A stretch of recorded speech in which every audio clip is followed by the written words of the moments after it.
Chers fidèles, la Sainte Messe est le lieu où le ciel et la terre s'unissent. Dans celui-ci, Dieu nous parle à travers sa parole et nous recevons, pour nourriture, le corps et le sang de Jésus-Christ, le Fils unique de Dieu. L'Église entière, les saints, les anges sont présents, même si nous ne les voyons pas. Le salut de l'humanité s'est réalisé dans la mort et la résurrection de Jésus-Christ, et ce mystère se réalise dans chaque Sainte Messe. C'est pourquoi, pour vivre au mieux la célébration eucharistique et en profiter au maximum, nous souhaitons partager avec vous quelques aspects et conseils qui sont souvent mal pris en compte. Le premier conseil est le suivant. Ne soyez pas en retard. Lorsque les gens ont une réunion importante, ils essaient d'arriver plus tôt que prévu. Par exemple, quand quelqu'un doit prendre un avion, il doit être à l'aéroport au moins 1 heure à l'avance. Ainsi, puisque Dieu est si important dans la vie du chrétien, arriver quelques minutes plus tôt montrera l'importance que Dieu a dans votre vie personnelle. N'oubliez pas que Dieu vous attend, il vous a réservé une place à sa table, ne le laissez pas attendre. Ne vous habillez pas de manière provocante. Les gens s'habillent en fonction du lieu et de l'occasion. On va à la plage avec des sandales et des vêtements légers, pas avec des talons aiguilles. En été, des vêtements plus frais sont généralement portés. Personne ne porte de manteau à des températures de 40 degrés Celsius, ni de t-shirt en plein hiver. Par conséquent, lorsque vous allez à la messe, vous ne devez pas porter de vêtements susceptibles de distraire ou de provoquer, comme un décolleté prononcé, une mini-jupe, un short, en legging, etc. Nous nous dirigeons vers une rencontre avec Dieu, pas vers un défilé de mode. Le troisième conseil, n'oubliez pas de saluer le Seigneur en arrivant à l'église. Il est juste et nécessaire de faire le signe de croix. Le Seigneur est là et est heureux de nous voir. Une manière respectueuse de le saluer est de faire le signe de croix en invoquant sa bénédiction sur nous. Le signe de croix doit être correct et fait dans le calme. Lorsque vous embrassez quelqu'un ou lui serrez la main, vous le faites normalement, même avec affection. Il nous semblerait étrange de serrer une personne dans ses bras et de la pousser immédiatement, ou de lui serrer la main sans la regarder avec un sourire. Si nous prenons soin dans la société de saluer les gens avec gentillesse et respect, combien plus devrions-nous saluer Dieu? Le quatrième conseil. N'hésitez pas à faire la révérence ou la génuflexion si vous passez devant l'autel ou le tabernacle qui représente le Christ. La révérence est nécessaire et obligatoire. Ne nous limitons pas à une génuflexion mal faite, pensons à Dieu quand nous le faisons, nous remarquerons qu'il nous poussera à le faire avec dévotion. Le cinquième conseil. Ne mangez, ne buvez, ne mâchez pas du chewing-gum pendant la messe ou à l'intérieur de l'église. L'eau n'est autorisée qu'en cas de nécessité pour des raisons de santé. En dehors de ce cas, il est irrévérencieux de manger ou de boire à l'église, et encore plus pendant la messe.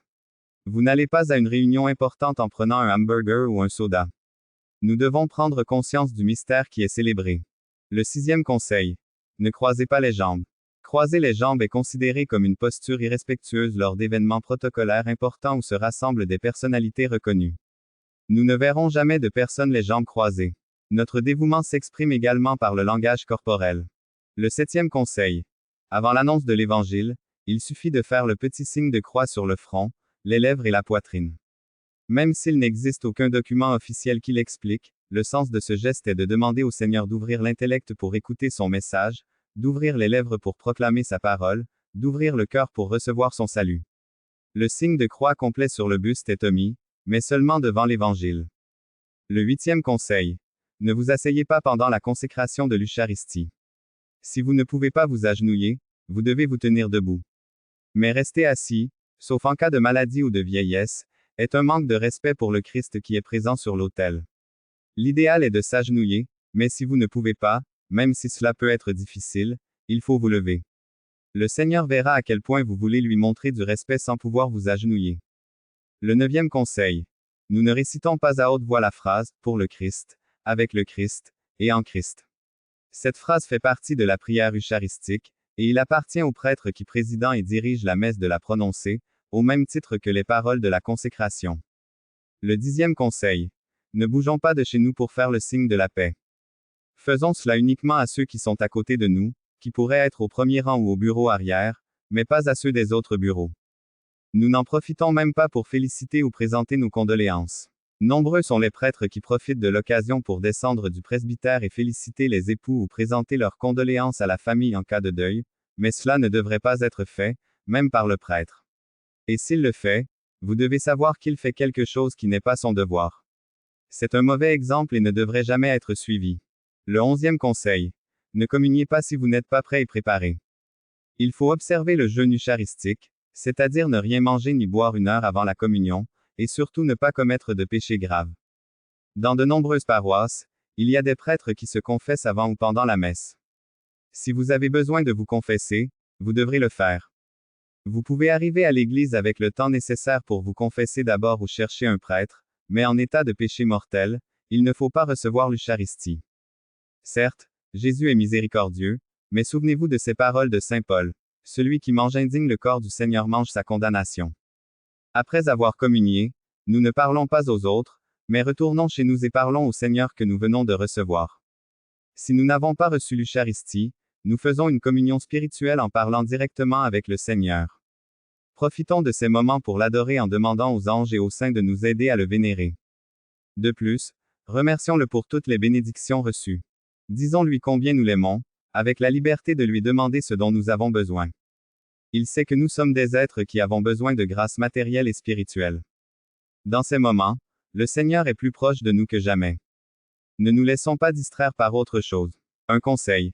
Notre téléphone portable ne doit pas être une distraction avant d'entrer dans l'église.